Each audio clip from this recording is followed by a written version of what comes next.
Është 28 nëntor, festa më e rëndësishme që kemi si kombë. Kush ka para, prenotimet i ka bërë me kohë. Charterat janë nisur.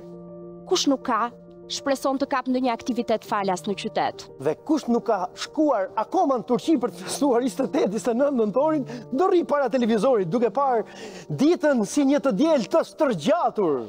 Televizori do t'jetë plot me fjalime bombastike, copy-paste nga 40 vitet e fundit. Do shohim politikanët që bëjnë si të dhimbsur duke çuar lule në varrezat e dëshmorëve.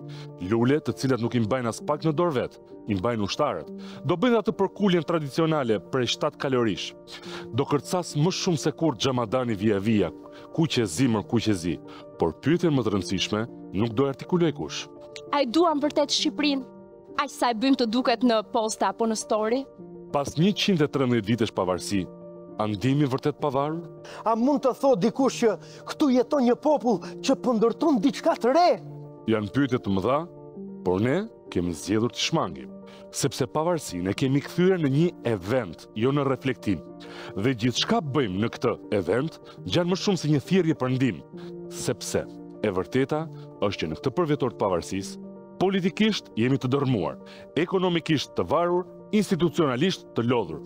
Sepse edhe pas 113 viteve, Shqipëria nuk është e jona. Shqipëria u përket një grushti njerëzish. Malet, lumenjt, lisat nuk janë më ato të naimit.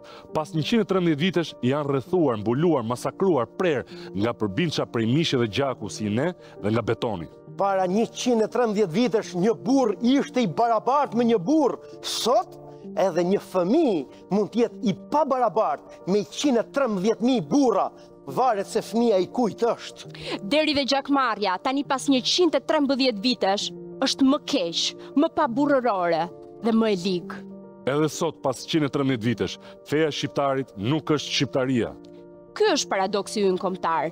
Në ditë feste jemi shqiponja, por në 364 ditët e tjera, sillemi si grabitçar ndaj njëri tjetrit. Ndarje, gjuhurrëtjeje, korrupsion, padrejtësi, çdo ditë. Sa vlen festa nëse të nesërmen rikthehemi te njëjta rutinë që e shqyen Shqipërinë si një rreck via. Në fjalimet formale të 28 nëntorit, askush nuk pranon të thotë se jemi vendi ku reformat na e bëjnë ambasadat. Kemi flamur, por jo besim tek institucionet. Dhe pa besim, pavarësia është vetëm koncept, jo realitet. Ne nuk na mungojnë flamujt, na mungon kultura që jep flamurit kuptim. Një shoqëri që shpërbëhet nga brenda e humb pavarësinë, pa ja vënë re askush. Shkatrimi s'vjen me armë, vjen me indiferencë, cinizëm dhe me atë filozofinë. Ç'm duhet mua? Dhe prap takoj shqiptar të mrekullueshëm, kudo nëpër botë. Suksesi i tyre, edhe pse është realizuar jashtë, por më bën të ndjem krenar sepse them është njëri nga ne. Historia jonë është një shembull i jashtëzakonshëm mbijetese, një kombë kaq i vogël i rrethuar nga kaq shumë armiq në prakazësimi, por që prap mbijeton dhe arrin të mbijetoj ashtu, me 113 probleme, edhe sot. Shqipja është një nga gjuhët më të vjetra, e më autentike në botë, një arsye mjaftueshme për t'u krenuar. Kur eventi i pavarësisë të kaloj, ndoshta duhet të ulemi dhe të flasim seriozisht për pavarësinë, sepse pavarësia ka nevojë për njerëz që besojnë tek diçka më e madhe se vetja e tyre.